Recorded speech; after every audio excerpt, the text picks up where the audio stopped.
Well, hello everyone. This is Al Fadi, and I want to welcome you back to another episode of this series. And we have been really unpacking a lot of things, especially problems with the source material for Islam. And last time we compared it to, for instance, the available source material for the New Testament. Today I want to ask a question of Dr. J, and I want to say this. Dr. J, of course, welcome back. The question is, what would happen if we would compare the standard Islamic narrative, source, dating, to, let's say, the history of the United States? Okay, well, that's a good question. So you want to bring it down to really today in the 21st century. Right. Those of us, we're living in the United States. Both of us live in the United States in the 21st century. Let's ask the same question and see if we can do a great comparative. We did a comparative between Islam and Christianity, and we saw that in one case, within 62 years, you have all the source material written down about who Jesus was, what he did, what he said, and everything that happened in his life, and how the early church began. That we saw within 60 years, compared to 200 to 300 years for who Muhammad was, and what he did, and what he said, and how Islam began. Let's now ask about United States. We're living in the United States. But to do that, let's first start and remember what we said about Islam. So let's put that graph back up there. Let's go look at it. And here you can see the graph that we talked about. Now unpack that for us as you did before. Just real quickly, what are we looking at? Well, we have color-coded stuff right here. Green represents the seerah and the biography of Muhammad. You see that Ibn Hisham is the well-known biography. The time span between Ibn Hisham and Muhammad is almost 200 years. It's a little over 200 years, 201 years to be exact. You have Al-Waqidi, the same thing, 200 and at least 3 years after the time of Muhammad, meaning we have a problem with the eyewitness accounts. Then the color blue represents the sayings of Muhammad, the hadith, which every Muslim basically is going to rely on that to learn. For instance, how do you know that you have to pray 5 prayers, for instance? How do you know what you need to do in certain, rituals and things like that? Hadith is wealth. All of the 5 stages of the Hajj are from this area. Exactly. But you don't have anything earlier than that on exactly. Look at the dating. The date difference is 240 years between Bukhari, for instance, known as the authentic Sahih, compared to the time when Muhammad lived. And then we get into the commentaries, the tafsir, and you look at the Tabari, and now it's starting to grow even further. 300 years span between the time of Muhammad and when the renowned commentators Al-Tabari began to at least report things to us. And he also is responsible for tarikh, for what we call the history of Islam, or at least recording historical events for us. So let's look at another timeline. Let's put this timeline up here. This is a modern USA comparison. What I'm going to do, and I'm going to look at George Washington and the Constitution, because we are dependent on George Washington. Constitution is what is the standard, the laws, the institutions by which we follow. There's a huge amount of debate going on right now as we speak on constitutional matters. Do we still stick with the Constitution? We have the Second Amendment that is being debated at the moment on gun ownership and what kind of guns. These are enormous matters for those of us in America, just like it would be enormous matters for Muslims. They need to go back to a category. They need to go back to a book or a man. They go back to Muhammad and the Quran. We go back to George Washington and the Constitution for our standard. Okay? Now, not every American will agree with me on this, but I'm just using this as a litmus, as a test. And not everybody is constitutional, not everybody cares for George Washington, but I do and you do, because he is the founder of America, and the Constitution is the book that we go to, or the document that we go to know how we're to live today in the 20th century, or any century. So, George Washington, as you can see there, died in 1799. 1776 is when we got our independence. So that's when the Constitution was written down.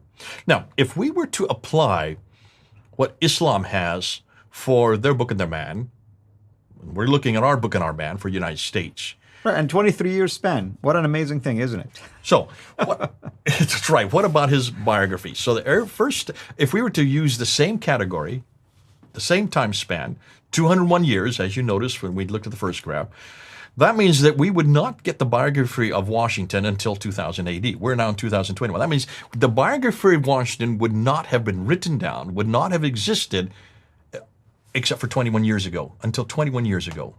How does that make you feel?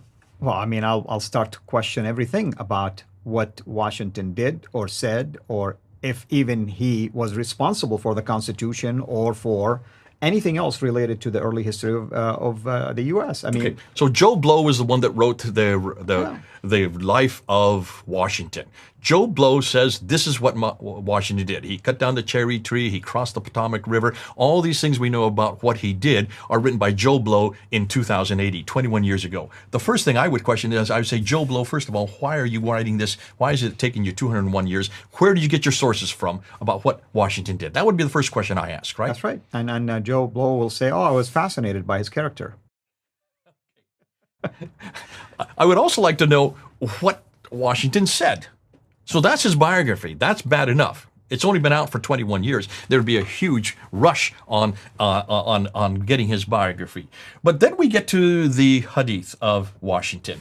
The Hadith of Washington, you and I would not know anything about, because it would yet to be written down. It would not get written down until 2037. We're in 2022 now. Can you see a problem there? Yeah, absolutely. It's the same There's issue. another 15 years we're going to have to wait for even getting George Washington's sayings. Everything he said, all his speeches, everything we know about that would take another 15 years. How can we even know who he is or what he did?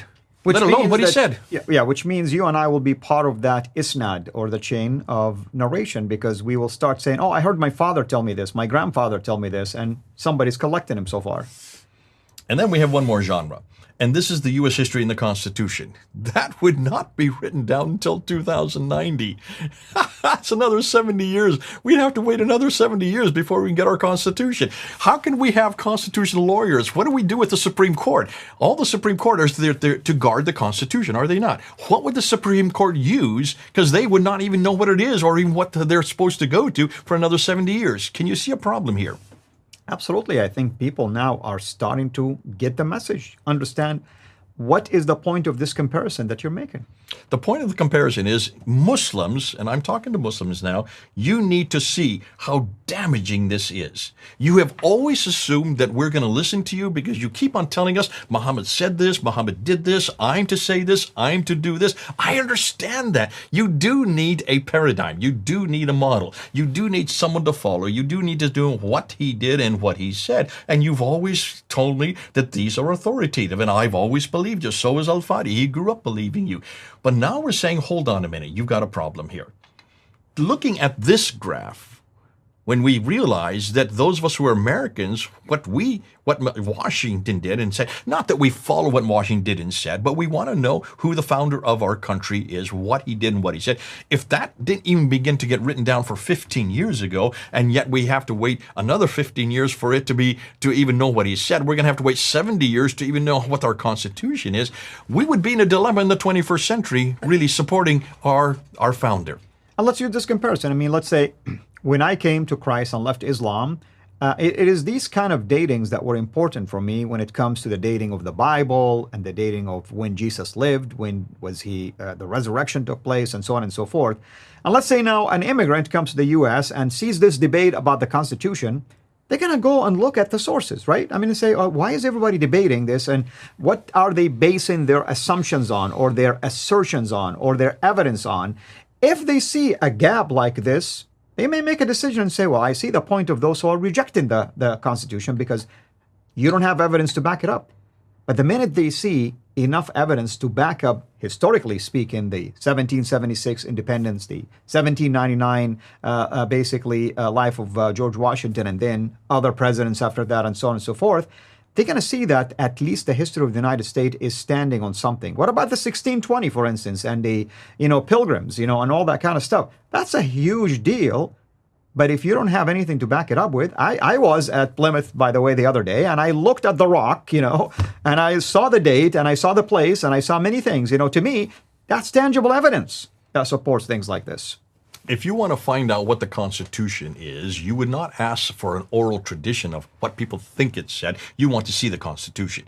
And there are examples of the Constitution. You can actually see them. You can go and see the Liberty Bell there in Philadelphia. You can see the story. You can actually go, and when you go to Boston, you can see about all, Paul Revere's ride. You can see where the bell tower is. All these pieces are there. They're evidence there because for 200 years we haven't destroyed them.